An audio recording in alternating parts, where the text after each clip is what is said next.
Is it safe for me to visit Texas right now with dreadlocks? If I take none of my medical marijuana with me, if I just fly there, walk down the street, is there a possibility that some cop could say, oh, I could make a lot of money and get promoted if I find drugs on her, and he could walk up, slip something in my pocket, and then say, oh, you smell like marijuana, I'm going to search you. Oh, I found drugs in your pocket, here's some marijuana, and then arrest me, and then rape me on the way to the jail, and keep me in there long enough to give birth before they'll let me out. Like, yeah, that might be a possibility. And what's worse is the situation with the governor saying that even a 10-year-old girl who gets raped and impregnated should carry the baby to term. Like, okay, what if your child is falsely accused of shoplifting, put in juvenile detention, and despite the fact that you hire all the best lawyers in your state, you cannot get them out, and they're sexually assaulted in there? This happens all the time. It happens every day in the USA, people. Would you really tell your own 10-year-old daughter that just because something happened to her that's bad, and just because she's in a bad situation, doesn't mean she should put someone else in a bad situation, or worse, even take someone else's life and force her to carry her rapist baby? Would you really do that? If you found out your brother had been raping your daughter, would you force her to carry your brother's baby? Would you really do that? Like, really?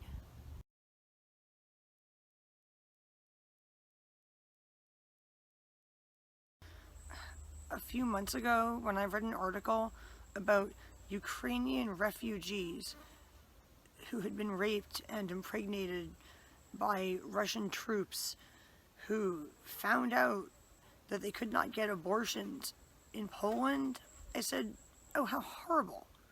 Like, no woman should be forced to carry her rapist baby against her will. And besides, some of these women were raped by like 20 or 30 guys. Like, if I was in that situation, I would be very, very upset, because if I decided to actually have the baby, I would at least want the baby to know, like, who their daddy was, and, like, stuff about their family history. Like, that guy's mommy and daddy might not have been bad people just because he became one when he was drafted into the Russian army and drugged with God knows what, and basically coerced into committing war atrocities. So now it seems like refugees entering the United States of America may be in a worse situation if they've been sexually assaulted and impregnated than Ukrainian refugees entering Poland, because Ukrainian refugees entering Poland are being treated like human beings. They're being given like apartments or housed in spare rooms in people's private homes, and being given like assistance with food and getting jobs and being integrated into the country's society. Whereas immigrants coming into the USA might end up in detention centers, being separated from their children who they may never see again, and they might be there for an indefinite period of time. And there's another issue where women in prisons, whether it's a state or federal prison or a detention center for illegal immigrants, getting sexually assaulted by male prison guards in the USA. So I'm very, very concerned about all incarcerated women in the USA, whether they're refugees in detention centers or women in state or federal prisons in states where abortion has now been made illegal, because of the possibility that women who may be rightfully or falsely imprisoned, who have been raped before they were imprisoned or get raped in prison, then being denied access to abortions. The government should not have the right to, like, say if you like shoplift or possess a little bit of a drug, or if they falsely accuse you of shoplifting or plant a little bit of a drug on you just to meet their quotas. Like, some police departments in the USA have to meet quotas. They have to give out a certain number of parking tickets and make a certain amount of drug arrests a month, or else they get in trouble.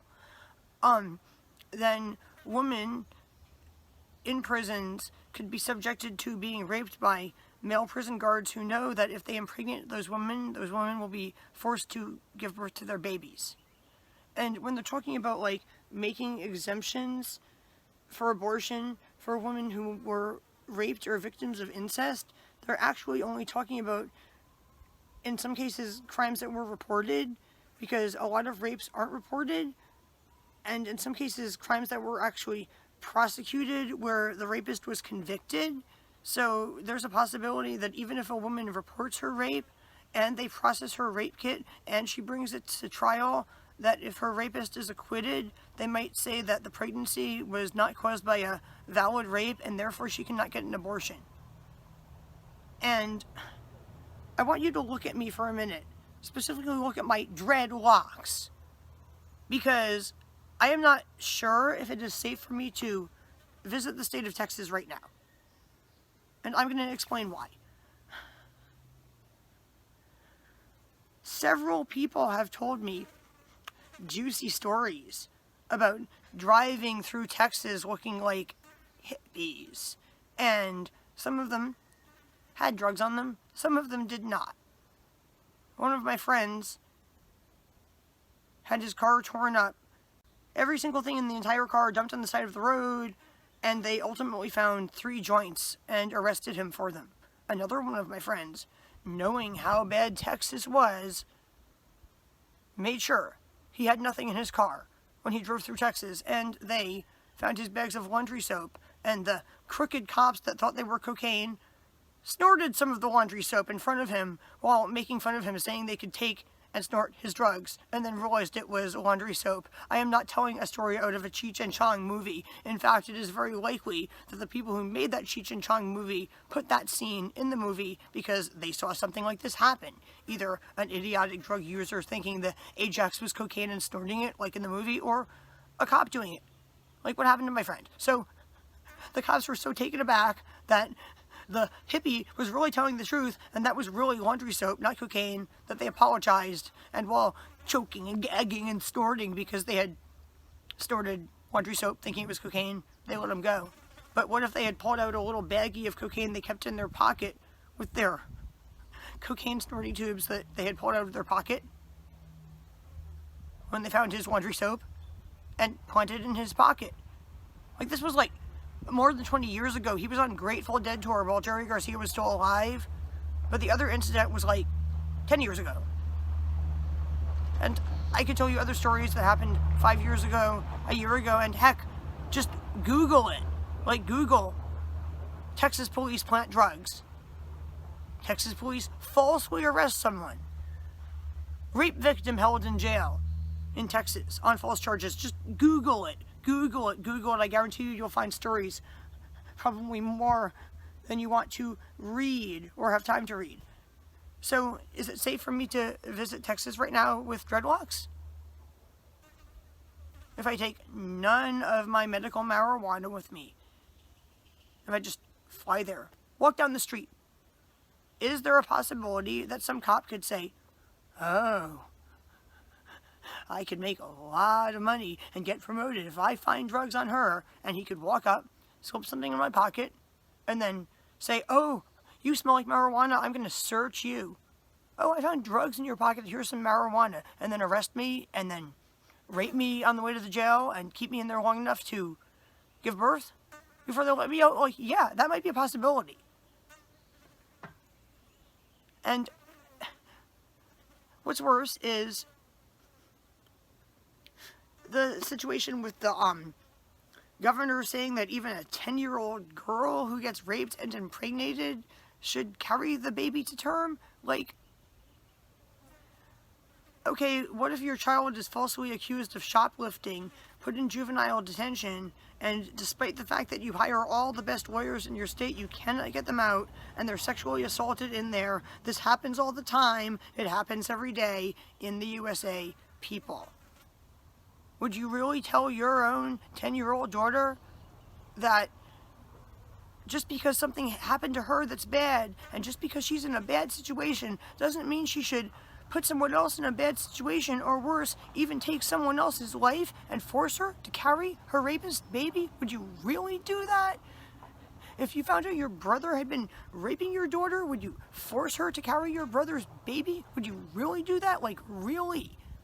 And also, by the way, I have a question for Republicans. If your party does a total polar opposite stance flip, like if they say, oh, of course, women who are raped or victims of incest should be exempt from anti-abortion laws, of course they should be able to get abortions. And then they say, a few months later, it's not right just because someone's in a bad situation to put someone in a bad situation or hurt someone else, meaning that those women shouldn't be able to get abortions. Or if they say, of course women who try to get abortions shouldn't be prosecuted with the crime themselves. We only want to prosecute the providers or the people who help the woman get abortions. And then a few days later they say, we want to prosecute women who get abortions and their co-conspirators. Like, does your opinion flip with your parties? Do you say, well, not everyone agrees with every single opinion of their political party, I'm still a Republican? Or do you say, finally they're saying what I've thought the entire time, I'm so glad they did that bait and switch? Can a real Republican really please answer this question for me? Like, seriously? Because I know a few people who voted for Trump who are not Republicans. They just had a laundry list of reasons that they disliked Biden more. And the Republicans that I know in real life are not really exactly close friends, and they're like men over the age of 60. So I'm not exactly comfortable asking them questions about their opinion on the Republican Party's stance on women who have been raped or victims of incest. So I'm going to end this video by asking my subscribers and viewers, if any of you are really, truly Republicans, and you believe in the Republican Party like as much as you believe in your own religion, please tell me, what do you think of your party's recent stance flips? With that said, I am going to end this video by saying that I really like when people reply to my comments, but right now I am suffering from what I call afraid to lookism. Normally, as a YouTuber, I would be excited if I went on YouTube or Facebook and saw 75 or 99 plus notifications, but right now I am actually afraid to look at them, suffering from afraid to lookism, because I happen to comment on other people's Facebook posts and other people's YouTube videos about abortion. With that said, I'm going to end this video by asking you to comment. I may reply sometime in the next few minutes, hours, days, weeks, or months by people.